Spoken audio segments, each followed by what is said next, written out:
Olá, meu nome é Nice e sejam bem-vindos a mais um áudio aqui para o canal. E hoje nós teremos o capítulo 20 do livro Ícaro Redimido. Mas eu já peço que você deixe seu like, comentem, compartilhe o áudio, me ajude a fazer com que esses áudios cheguem a mais pessoas. E se você não for inscrito, se inscreva. Isso estará me ajudando a fazer o canal crescer, certo? Então vamos para o capítulo 20. Fisiopatologia da arrogância. Qualquer, pois, que a si mesmo se exaltar, será humilhado. Jesus, Mateus 23:12. Finalmente Alberto recuperara a lembrança de sua individualidade, reintegrando-se ao autoconhecimento. Embora não detivesse ainda ciência da própria desencarnação, acreditando-se vivo na matéria, em uma clínica de repouso. O risco do estabelecimento de uma grave psicose estava definitivamente afastado e iniciava-se o surgimento do processo depressivo em que ainda se encontrava. Adentrávamos diferente fase de abordagem no auxílio terapêutico, mediante as necessidades prementes que seu reequilíbrio exigia. Doravante, deveríamos ajudá-lo a entrar em contato com sua nova realidade, a vencer as frustrações hauridas no exercício da vida, superando, em definitivo, as marcas deletérias do passado e a inibir os perigosos patamares altanados com que ainda nutria doentiamente o personalismo. Seu psiquismo fixava-se agora nos últimos anos de sua vida na carne, embora seu perispírito continuasse a revelar a aparência física de um jovem. Entretanto, à medida que os dias se passavam, acelerado o processo de envelhecimento lhe dominava a forma. Fenômeno conhecido em nosso mundo, propiciado pela maior plasticidade das linhas morfossomáticas perispirituais, que se apressam a refletir o perfil psíquico predominante do ser.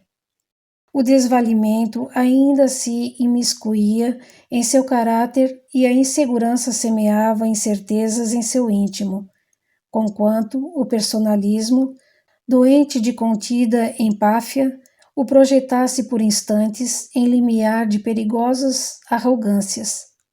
A revivência dos dias gloriosos o ajudou a restaurar a memória, porém não lhe trouxe equilíbrio ao dinamismo psíquico que passou a alternar momentos de euforia com períodos de melancolia, caracterizando o conhecido quadro da psiquiatria terrena, onde a exaltação do entusiasmo e a apatia oscilam, intercalando-se em rápidas sucessões.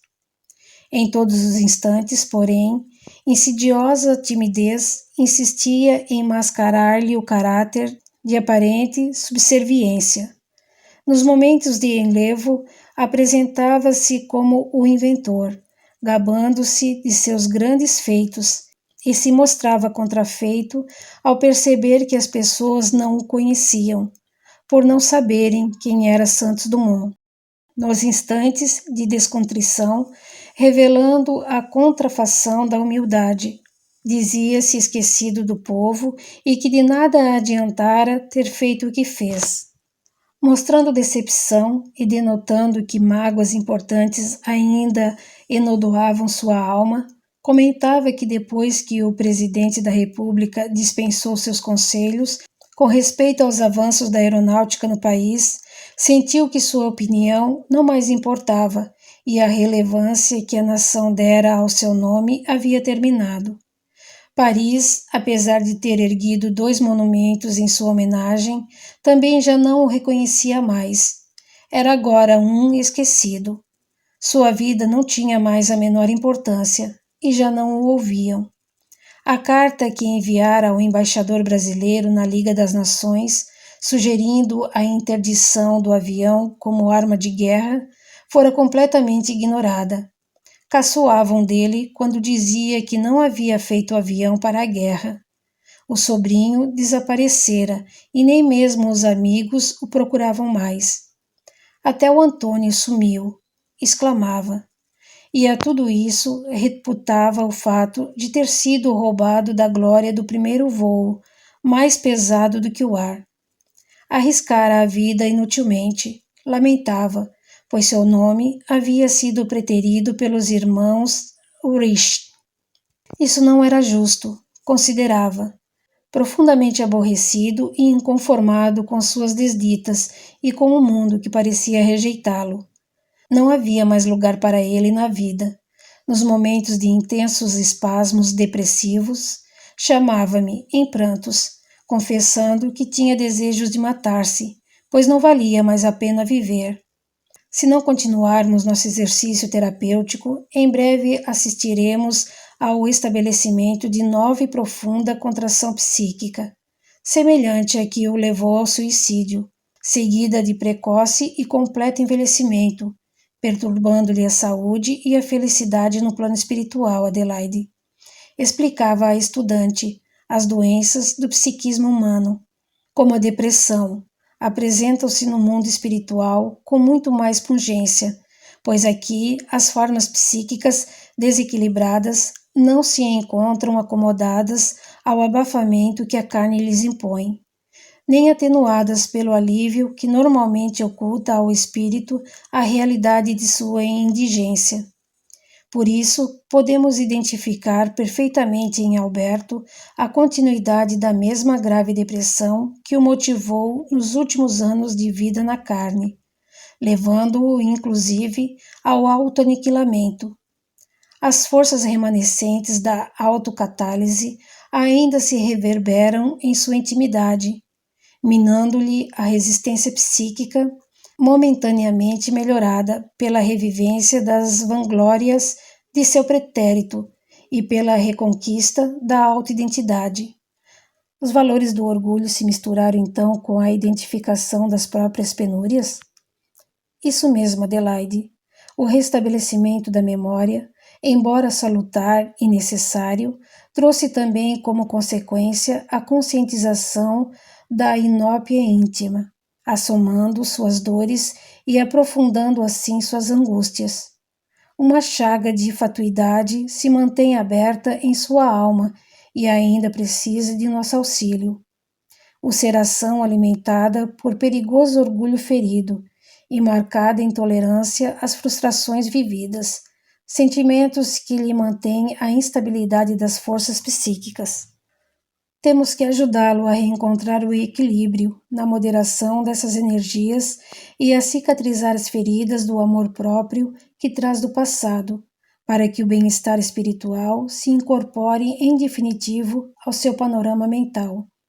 Nossa tática de trabalho, doravante, consiste em despertá-lo para a realidade do mundo após a morte e depois propiciar-lhe uma confabulação consigo mesmo, diante dos sucessos e fracassos da experiência carnal, permitindo-lhe a colheita das preciosas lições que a vida lhe ofertou para a conquista da saúde espiritual.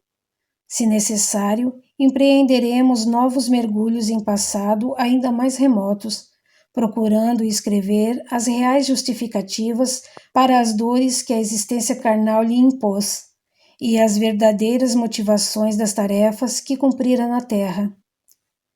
Como é delicado o processo de reestruturação de uma alma em desequilíbrio. Ainda temos muito trabalho pela frente, quero crer. Sim, Adelaide, ainda estamos em meio à cirurgia psíquica de nosso amigo.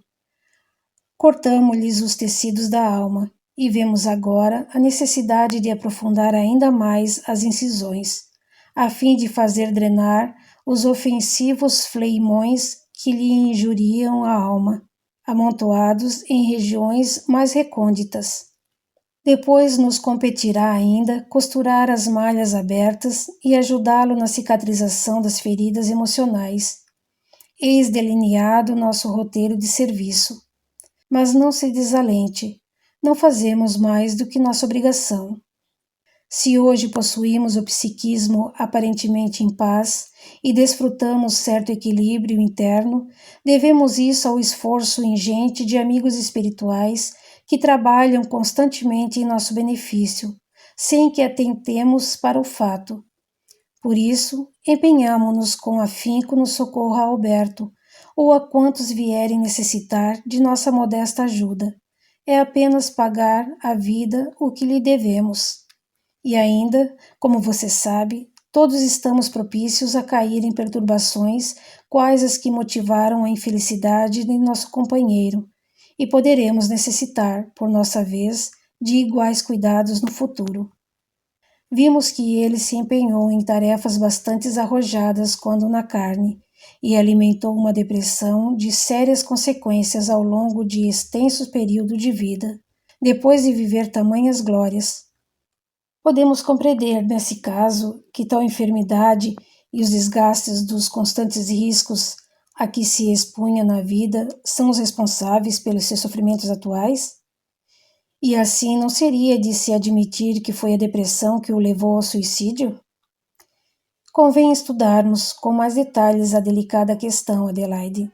Adentremos um pouco na inquirição dessa intrigante patologia da alma, a depressão, considerada como a causa de muitos padecimentos humanos. Nosso Alberto, de fato, é tido na Terra como alguém que sofreu as consequências de uma grave e inexplicável depressão nervosa, que o teria mesmo levado ao extermínio, responsabilizando-se por todo o seu drama. Outros imputaram a doença da degeneração mielínica, a causa de todos os seus transtornos. Como vemos, a medicina materialista ainda teima em considerar o homem vítima de indômitas perturbações biológicas que o subjugariam, impondo-lhe imerecidas e injustificáveis dores por mera obra do acaso. A fim de compreendermos a verdadeira etiologia da doença depressiva, situando-a no cortejo das forças endógenas que movem o espírito e aplicar tal conhecimento para entender os enfermiços movimentos emocionais que abalaram a vida de nosso amigo, convém demorar um pouco no estudo da dinâmica das pulsões que fomentam o nosso psiquismo. Como sabemos, todo o dinamismo que impera no ser, seja o conjunto das energias que modelam o perispírito ou os impulsos que estruturam e sustentam o mundo orgânico, emana de forças mentais, potência suprema a serviço do espírito em evolução, força que é um composto de oscilações energéticas projetadas pelo eu espiritual, qual vórtice de irradiações tecidas ao seu redor, configurando-se como um fulcro essencialmente dinâmico, adensando-se no meio em que se projeta, detendo em si todo o poder da criação. Sua máxima pujança não pode ainda ser estimada, cientes de que utilizamos no momento uma ínfima parte de seu inapreciável potencial divino. A própria matéria que nos sustenta, seja a do corpo físico ou a do corpo perispiritual, é expressão diferenciada de adensamento desse poderoso fluxo dinâmico, motor do universo. Tal força magna da vida, sendo uma expressão energética, é regida pelos mesmos princípios que orientam todos os impulsos dinâmicos que movem e sustentam o mundo físico, pois a vontade divina se exprime com leis unitárias que igualam em qualidade todos os seus fenômenos, diferenciando-os apenas em níveis quantitativos de manifestação, e toda energia, por propriedade intrínseca de sua natureza, é um composto de oscilações ondulatórias de potencialidades inversas e complementares a que chamamos de fases, atributo indispensável do seu existir. Se em uma onda há a predominância da fase dita positiva, ela tem caráter expansivo, irrompendo-se em irradiações. Ao contrário, se a domina a fase oposta, a negativa, ela se contrai, gerando o trabalho de intenções exatamente opostas ao primeiro movimento. Da harmonia entre esses dois impulsos em oposição, nasce toda a fenomenologia da criação. Uma galáxia gera matéria em seu cerne por condensação energética, para depois expeli-la por expansão compensatória de seu primeiro movimento. Uma estrela, filha das mesmas leis, repete o mesmo movimento, contraindo-se para fundir matéria que então se expande, por força de reação, em irradiações luminosas e caloríficas, sustentando mundos. Na intimidade atômica, da mesma forma, a matéria adensa energia até o seu máximo de condensação, para depois irradiá-la como radioatividade, desintegrando-se para morrer. Assim se revelam os fenômenos da criação, que em qualquer de suas expressões oscilam entre duas potencialidades de intenções opostas e complementares, aspecto que faz de toda substância uma unidade dividida em partes opostas, compondo o dualismo universal, facilmente identificado em todo o cosmo. A ciência, em todos os tempos, reconheceu essa dualidade nas manifestações da natureza. Na íntima composição da matéria, ela a enxergou na unidade atômica, vendo-a um composto bipolarizado em uma eletrosfera negativa e um núcleo positivo. Na energia, entreviu o movimento ondulado dividido em duas fases distintas e alternantes. O pensamento filosófico, perdido nos tempos milenares do conhecimento chinês, identificava a existência de duas forças em oposição, Yin e Yang, atuando nos seres vivos. O decréscimo de uma, pressupondo o acréscimo da outra, dentro de uma unidade complementar e polarizada, pensamento esse que consubstanciou a filosofia do taoísmo, do confucionismo e da acupuntura até os tempos modernos. No mundo ocidental, Anaximandro, de Mileto, identificou que a separação dos contrários, em eterno movimento cíclico, gera tudo o que existe. A fisiologia, assim que nasceu, enxergou também no metabolismo orgânico uma alternância de dois movimentos opostos, o anabolismo e o catabolismo, responsabilizando-se no mundo biológico pelo crescimento e pela degeneração, pela vida e pela morte, respectivamente. A psicologia, em uma de suas visões, divisou também duas pulsões operando na intimidade do inconsciente, as tendências do íntimo erótico e as do íntimo tenático, o primeiro caracterizando o amor construtivo, o segundo a imposição da destruição e da morte. Seguramente, essas forças concebidas por todos eles são o reflexo do dualismo universal, a se expressar na existência de qualquer fenômeno, seja físico, energético ou psíquico. Esse dualismo, fruto da unidade bipartida, embala todas as substâncias do universo em um ritmo próprio de crescimentos e destruições. Dois movimentos que se abraçam, sustentam-se e se complementam no divino dinamismo da criação, fazendo de todo o fenômeno um ato polarizado em duas fases opostas, a expressar-se como uma dança de impulsos contraditórios. No mundo moral, o bem se alterna com o mal e a alegria com a dor. No reino biológico, a vida com a morte, a saúde com a doença, a vigília com o repouso, o crescimento com a decrepitude, o anabolismo com o catabolismo. No plano físico, o caos com a ordem, a sombra com a luz, o positivo com o negativo, o dia com a noite. A razão da existência do fracionamento da potência criadora nesse dualismo de oposições é estudada no plano em que vivemos, porém, não é motivo de nossas inquirições no momento, extrapolando os limites desses modestos relatos. Portanto, a força mental, em última análise, não poderia deixar de ser também uma pulsão de igual comportamento.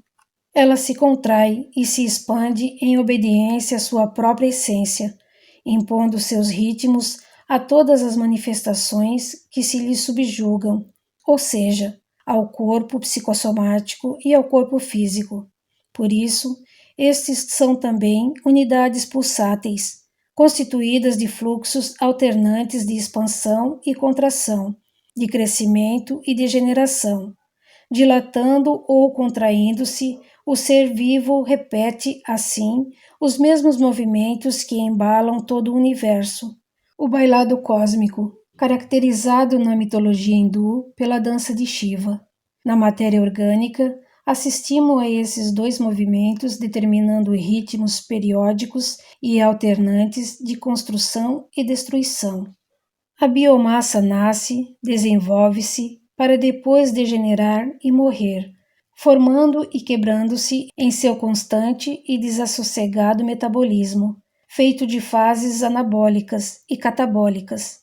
Por isso, o ser vivo alterna repouso com atividade, crescimento com degeneração, vida com morte, movimentos impostos pela força mental que o dirige. O psicossoma, como veículo essencialmente energético, não poderia deixar de ser o primeiro a responder a essas oscilações impostas pela força mental, e por isso, como vimos, ele se contrai e se expande. Isso faz do corpo perispiritual uma unidade consubstanciada por um equilíbrio de energias opostas de expansão e de contração, de cuja troca de impulsos se origina o seu dinamismo vital. Assim é que o vemos expandir-se após a morte física e contrair-se nos instantes que antecedem a reencarnação, da mesma forma que vemos o corpo físico crescer após o renascimento, para degenerar e derruir-se na iminência da velhice e do falecimento. Dessa maneira, através da intermediação das energias psicossomáticas, a força mental se manifesta no mundo fenomênico da forma, tecendo para o espírito a sua vestimenta energética e física, embalada pelos seus mesmos ritmos, impondo-lhe o seu funcionamento cíclico de crescimento e descrescimento. Ritmos que criam o reciclar da vida em todas as suas expressões e se permitem em si mesmo a morte. É para que o arcaico se renove na constante restauração de todos os valores do ser. No mecanismo da evolução, o velho precisa ser destruído para que o novo se construa, promovendo-se o aperfeiçoamento constante do espírito. Por isso, o impulso de renovação está em permanente luta com a tendência de conservação. Sem esse ritmo, a vida não estaria sujeita ao progresso permanente e o existir não seria possível no substrato da matéria, obstaculizando-se em definitivo o evoluir. Em decorrência desse fato é que admitimos a necessidade da destruição no seio de uma criação permanentemente renovada. O espírito em evolução é, portanto, uma unidade oscilante, alimentado por forças bipartidas de contração e de expansão, embalando-o qual onda de fases positivas e negativas, o que lhe caracteriza a caminhada por ciclos. A dinâmica da personalidade, a consciência, o pensamento e a vontade, operando na intimidade do ser, oscila igualmente na permanência entre esses dois polos, em equilíbrio instável de ciclos complementares e opostos. Viver na alternância entre a positividade e a negatividade é a única possibilidade de existir no plano de instabilidade em que nos projetamos. Tais ritmos se manifestam também no mundo espiritual em que nos situamos, pois as mesmas leis cósmicas que sustentam a vida na matéria entretecem e conduzem igualmente a nossa existência. Por isso, o psiquismo e o perispírito, onde quer que se manifestem, na carne ou fora dela, são embalados pelos mesmos impulsos de retraimento e refazimento, submetidos ao mesmo metabolismo evolutivo cíclico.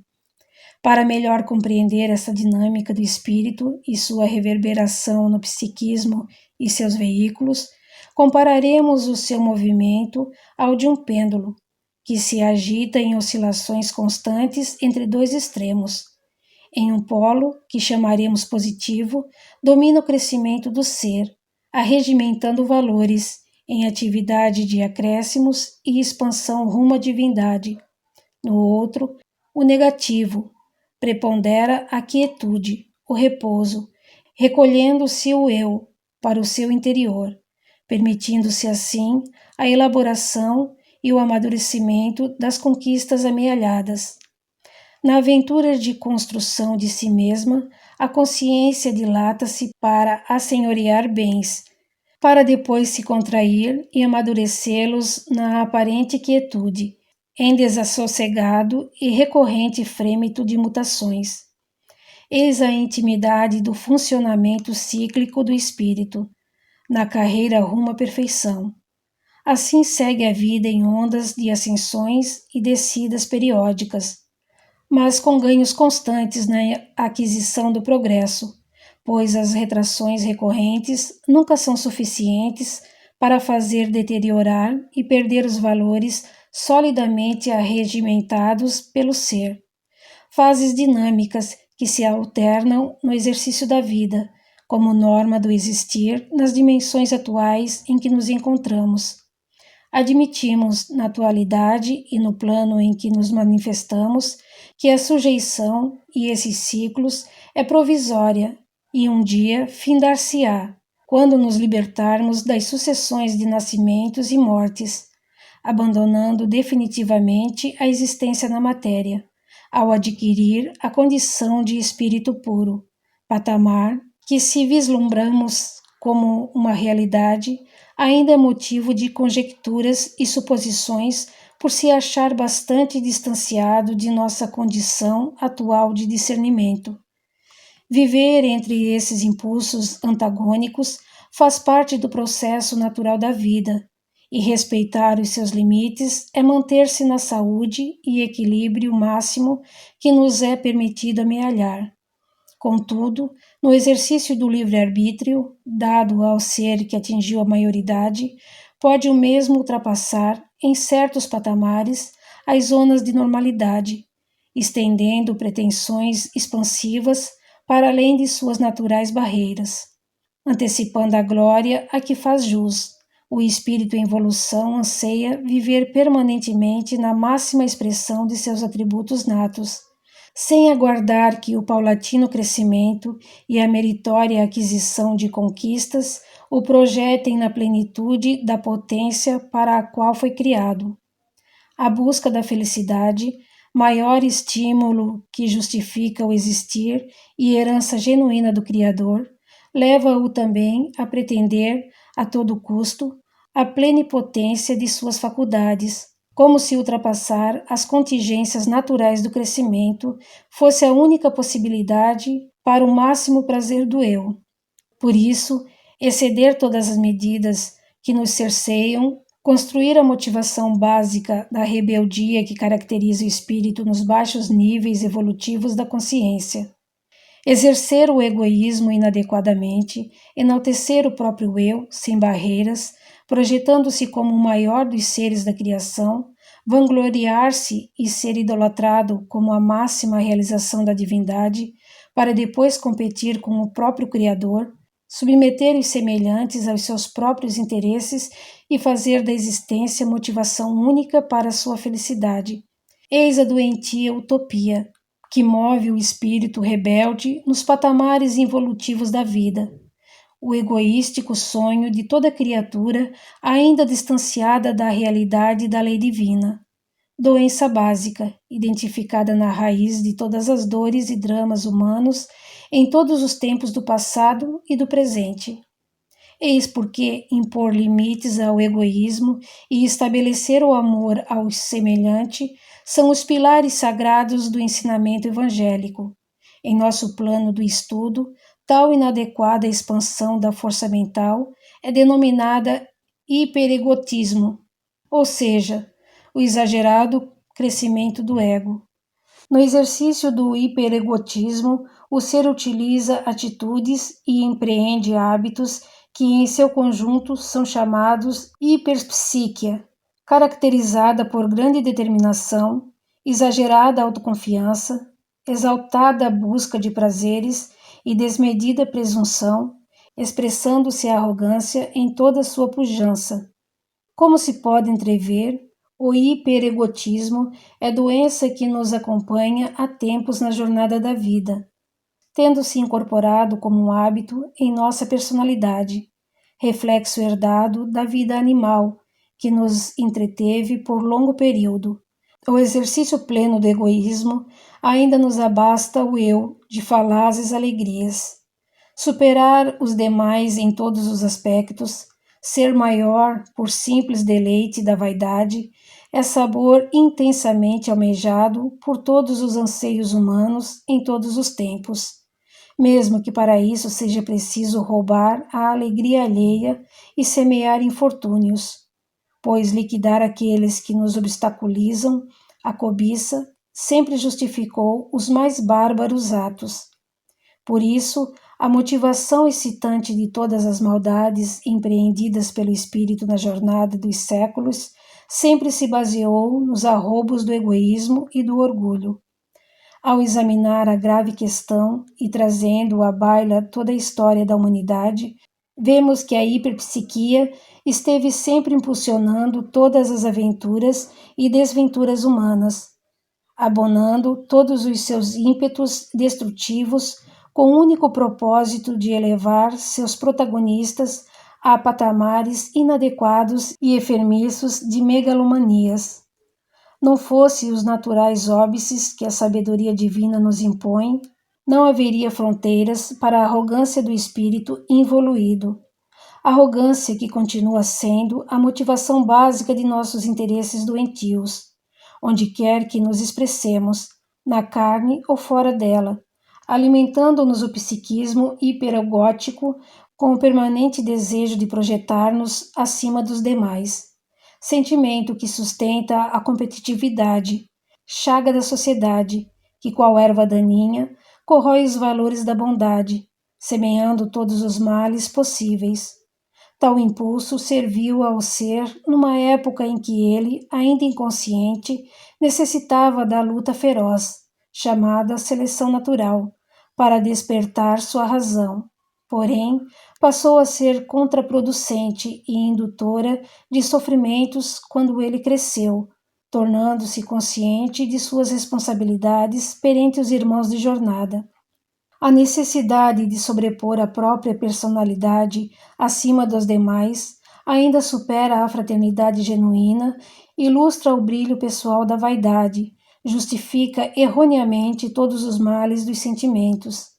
Se nos tempos modernos a força bruta paulatinamente vem perdendo sua utilidade, as armas sutis da astúcia permanecem ativas, sempre prontas a solapar os valores alheios, a serviço ainda da mesma exaltação enfermiça do eu. Os males do hiperegotismo não se restringem à imposição de dores ao outro, mas é capaz de trazer graves prejuízos para o seu protagonista, que, acreditando amealhar vantagens em suas vãs vitórias, na verdade colhe prejuízos para si mesmo. Em um primeiro momento, depois de aparvalhar o espírito de estouvada satisfação, a força mental inadequadamente hiperimpulsionada irá abalar as energias perispirituais, dinamizando-as inadequadamente. Instala-se a hipertrofia, caracterizada pela exaltação desmedida de todos os veículos da força mental. Todo o organismo é acelerado por exasperados estímulos que levam à imprópria e exagerada excitação do sistema límbico e dos núcleos encefálicos, com consequente superativação de todos os sistemas orgânicos a eles subordinados. No perispírito, irá determinar hipertonias destoantes, a se refletirem em disformias cumulativas no corpo físico, caracterizando os hiperuncionamentos orgânicos e as hiperformações celulares de toda e qualquer natureza, crescimentos teciduais inadequados gerando tumores, os mais diversos, insidiosamente se instalam. Exagerados funcionamentos glandulares se apresentam como resposta adequada à inadequada hipertonia perispiritual, doentiamente sustentada e embalada pela arrogância.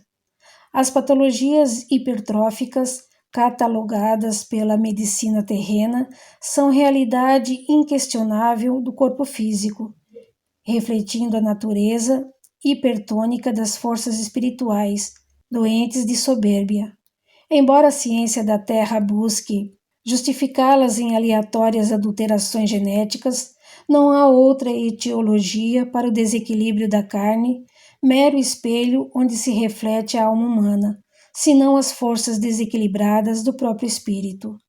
Movimentos que, no entanto, além de representarem simples reflexos das incontidas forças perispirituais hipertróficas, são vias de solução e compensação das distonias mentais, uma vez que seus potenciais desequilibrantes são desviados para as vestes superficiais e provisórias do espírito, estampando no corpo físico a mesma errônea intenção que enódoa a alma, devolve-se ao ególatra, em forma de dores, seus equívocos de condutas e sentimentos, propiciando-lhe a colheita das sábias lições da vida, a fim de que o mesmo aprenda a viver no necessário equilíbrio de suas poderosas forças psíquicas.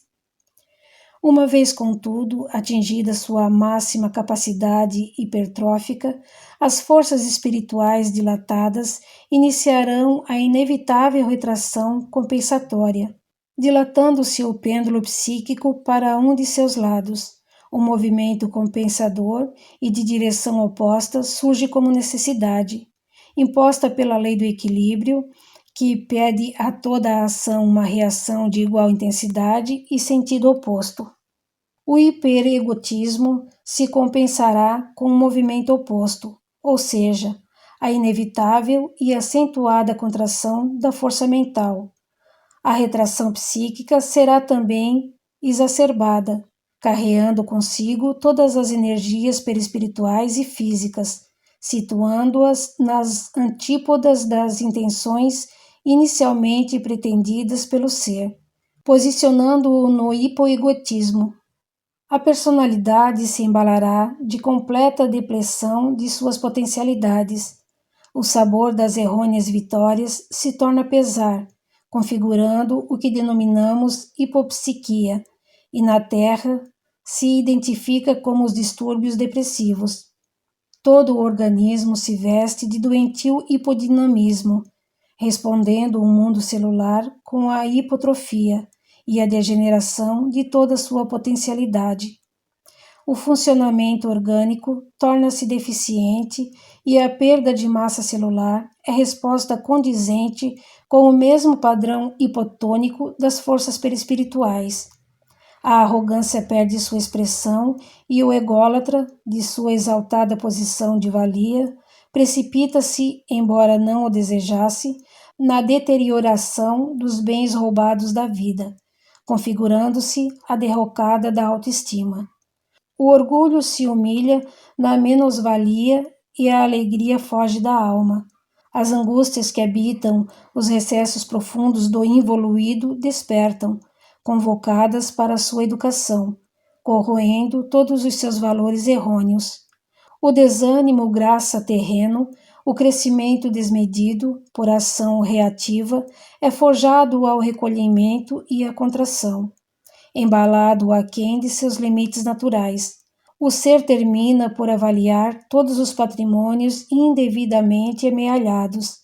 Reconheceremos, portanto, que as causas reais e profundas da depressão se encontram nos abusos do poder, na egolatria, na vaidade e na doentia exaltação do ego.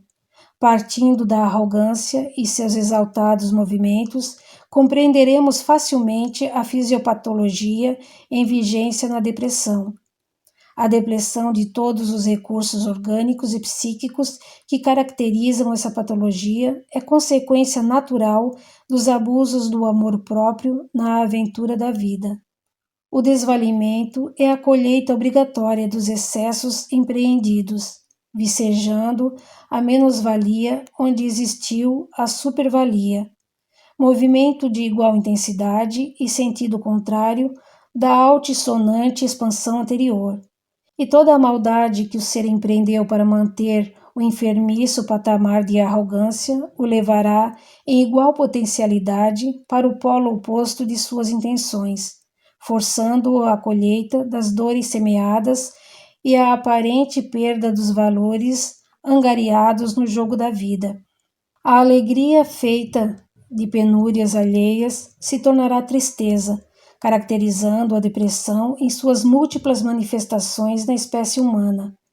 Eis, em última análise, a causa dessa enfermidade, doença responsabilizada pela inibição do potencial humano, mas fruto de seus próprios desequilíbrios e imposta a ele por lei de compensação. Não admitimos, na atualidade de nosso conhecimento, outra possibilidade de compreensão para a etiologia de tal doença, justificando a sua existência e necessidade. Aquele que se sente carente de valores pessoais e vive premido por angústias depressivas e inexplicáveis, encontrará sempre, em prévia e aparatosa exaltação, orgulhosa do seu eu, a causa da inaparente contração de sua personalidade, identificada, comumente, em justaposta existência anterior.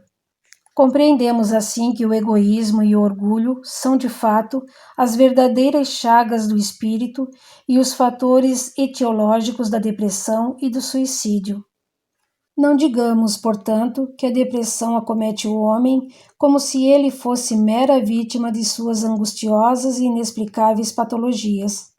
Uma lei dirige-nos a todos, conferindo alegrias e dores conforme as semeemos no campo de nossas ações psíquicas. A dor pertence sempre à colheita e nunca é por si só a causa primeira de nossos males, pois não somos imolados pelo acaso, mas por nossa própria rebeldia diante das leis divinas.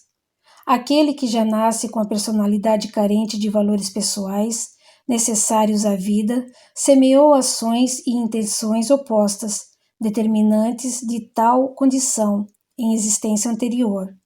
Quando, entretanto, o embalo hipertrófico é por demais exaltado, a hipopsiquia reativa se encaminha inevitavelmente para a psicólise, ou seja, para a ativação dos mecanismos autodestrutivos do ser.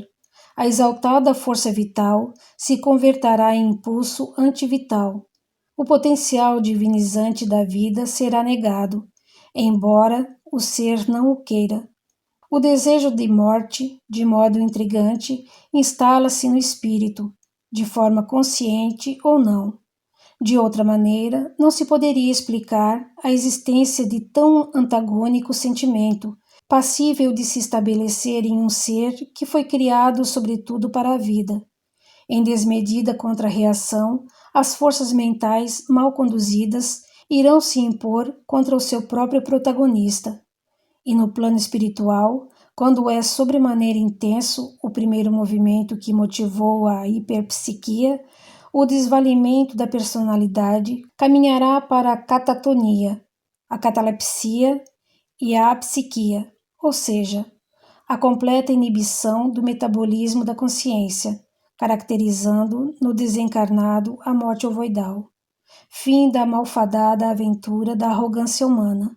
Embora a fisiopatologia da arrogância se reverbere naturalmente na continuidade da vida após a morte, exaltando o impulso autodestrutivo, este jamais conduzirá à completa derrocada do ser.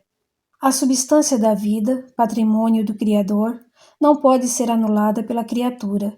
Os embalos da poderosa força mental não podem se deter jamais, e o espírito não consegue, de fato, destruir-se.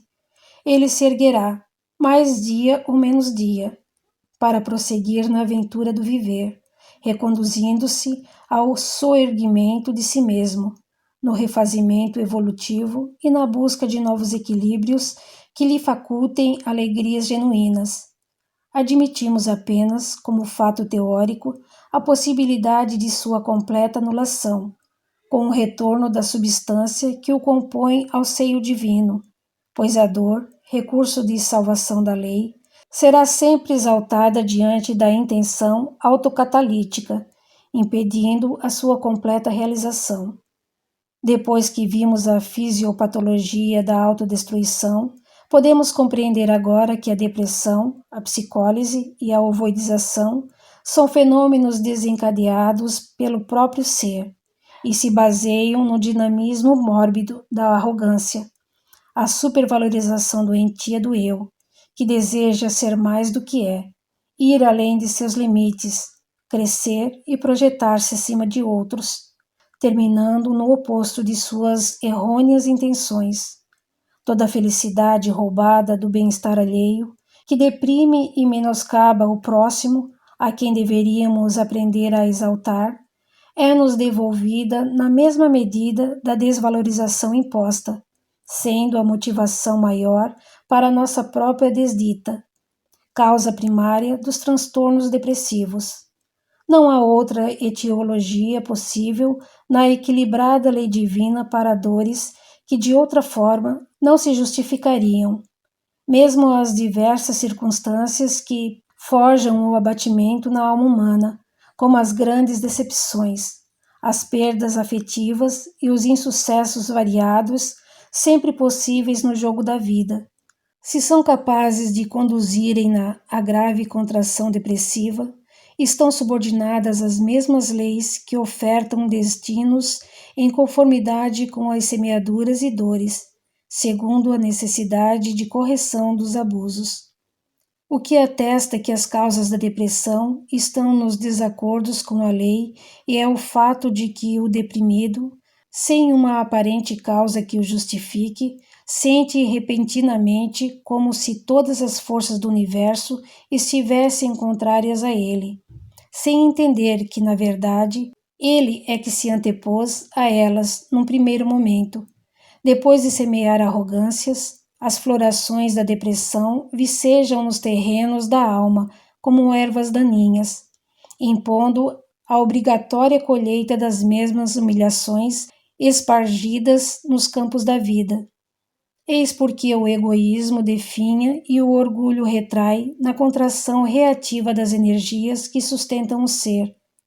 Eis porque a mensagem da codificação espírita nos revelou que o egoísmo e o orgulho são os maiores obstáculos ao progresso, e as entidades superiores que nos instruem jamais deixaram de nos alertar quanto ao perigo da soberba. A sagrada doutrina é pródiga de mensagens nesse sentido, especialmente o Evangelho segundo o Espiritismo, dentre as quais podemos citar as sábias palavras do Espírito Adolfo, sempre lembradas em nosso plano, alertando-nos de que, quando o orgulho chega ao limite, tende-se o início da queda. De tempos em tempos, Deus nos envia golpes para nos advertir.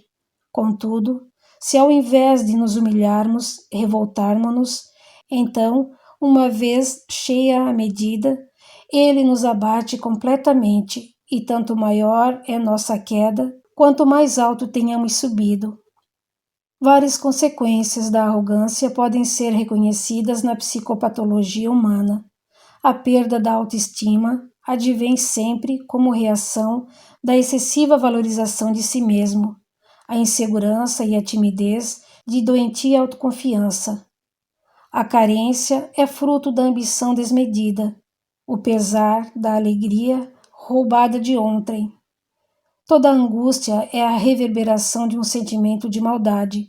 A coerção vem da rebeldia irrestrita. O martírio da culpa se origina do ato inconsequente, o esgotamento do abuso das forças. E, portanto, o que faz demisso o homem é sua própria soberba. Estejamos certos, não há sofrimentos injustificáveis na lei divina, e ninguém padece melancolias sem antes tê-las semeado nos corações alheios. Eis delineada, em rápidas considerações, a real causa da depressão humana e suas graves consequências. Sofrimento que se impõe por força de lei compensatória e que responsabiliza o próprio espírito como seu protagonista. Esta é a razão, enfim, porque o Mestre nos asseverou com clareza que todo aquele que se exaltar será humilhado.